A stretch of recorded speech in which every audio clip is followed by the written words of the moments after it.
The average American worker earns roughly 40% more than their French counterpart. But are they actually better off?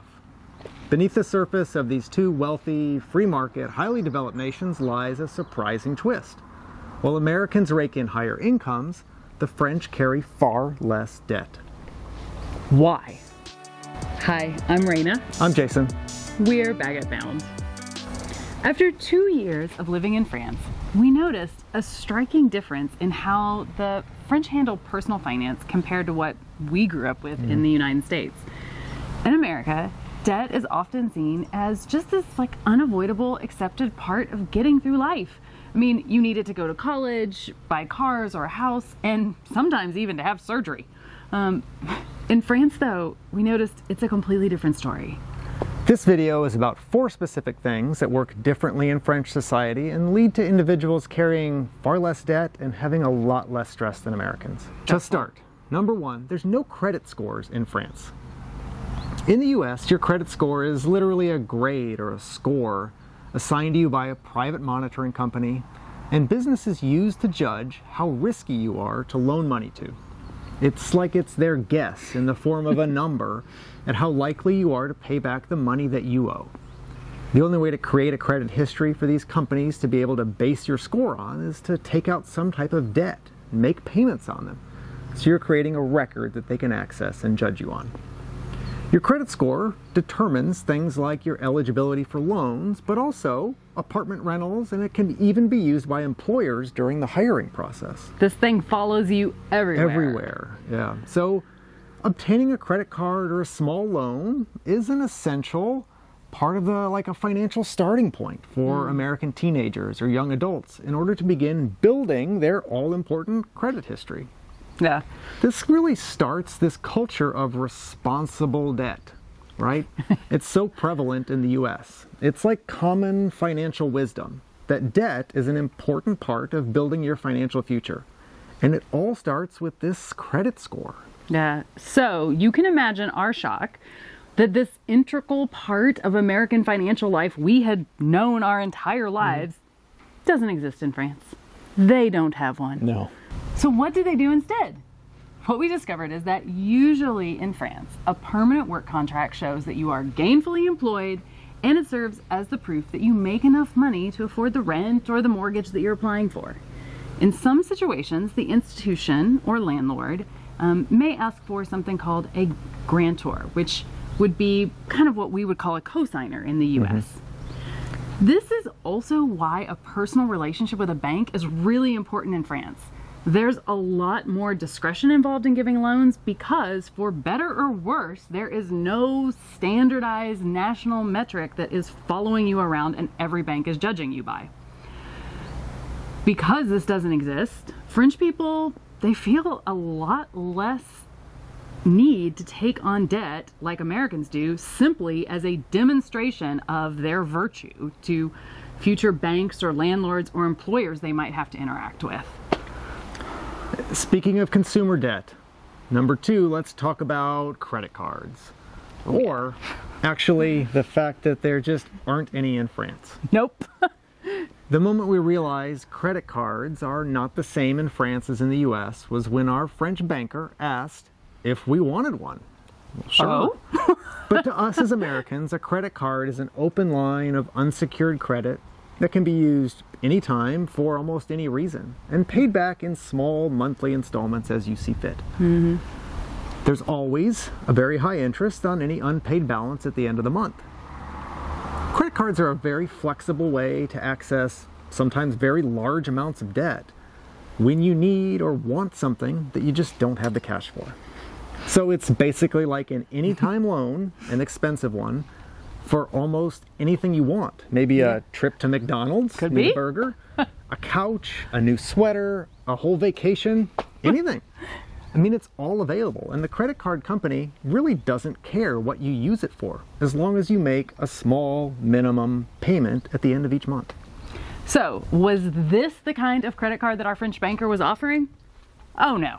Not at all. What she actually meant was a debit card connected to our checking account, which, instead of taking the money out of our account each time we made a purchase, like we would think of a traditional debit card in the US, the charges are tallied throughout the month, and then only at the end of the month are the total charges debited from your cash balance. So, your account can fluctuate throughout the month, but at the end, your cash balance must cover what you've spent that month. The French bank's idea of a credit card is like, I don't know, 2 weeks, due at the end of the month with your next paycheck. Yeah. Done. That American easy availability of high interest debt for anything and everything you want just doesn't exist in France. And in this absence of credit cards, I think it really creates a totally different approach to consumer culture here. Yeah, you just have to wait to buy that couch. So let's just start with healthcare. In the US, even if you have a healthcare plan associated with your job, you may still have high out-of-pocket costs that can put you into debt. At Jason's last corporate job, we had good insurance, but we were still responsible for the first $5,000 of medical expenses per year, and that did not include the $500 per month in premiums that we were also paying. Even after insurance started paying, we were still required to pitch in 20% of the costs until we had paid another $5,000 out of pocket as a maximum. So if you are doing the math at this point, that's $16,000 in healthcare costs we were still responsible for with medical insurance. And if you don't have medical insurance in the US, good luck. One trip to the emergency room could mean owing thousands of dollars or, I don't know, your firstborn child. Even more, yeah. And it's absolutely no wonder that medical debt is the leading cause of personal bankruptcy in the United States. Now, we can contrast that with France, where healthcare rarely comes with these huge, unexpected lump sum costs. And that doesn't mean that it's free. I mean, in France, everyone pays into the healthcare system through your monthly social contributions, which are based on your income. You also pay small out-of-pocket costs for medications, doctor visits, and medical procedures. This is all really similar to how Medicare insurance operates in the US for people who are over 65 years old. Now, because everyone in France is part of this same global insurance pool in the country and costs are controlled much more closely for individual procedures, people are just much less likely to end up with a huge bill that they just can't pay. Or have to take out a loan for. Absolutely. And, you know, because there's little need for debt to cover these one-time large medical expenses that are just so common in the US.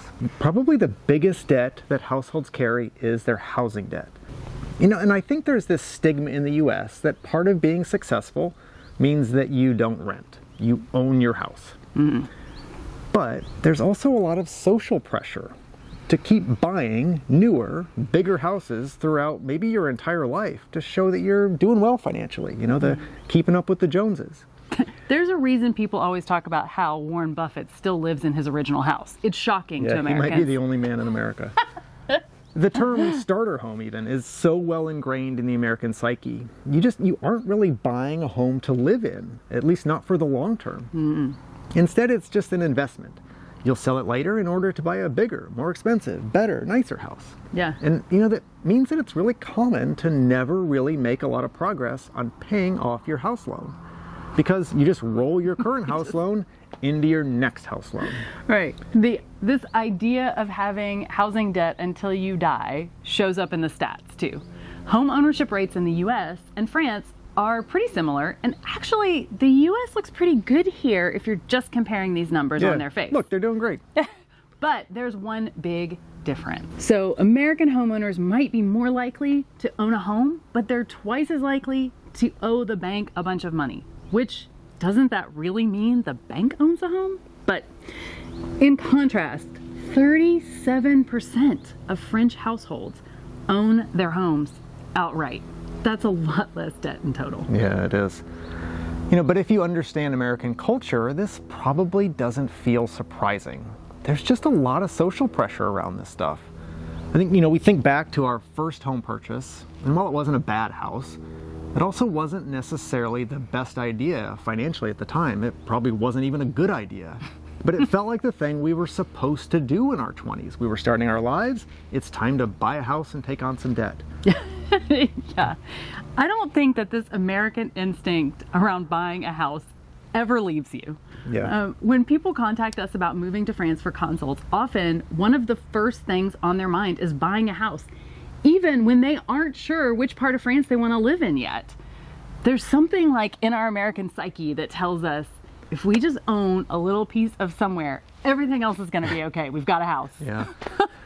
I think sometimes when you see the American debt statistics that we've talked about here, it's easy to judge, right? To think that those Americans, they just need to buy fewer couches.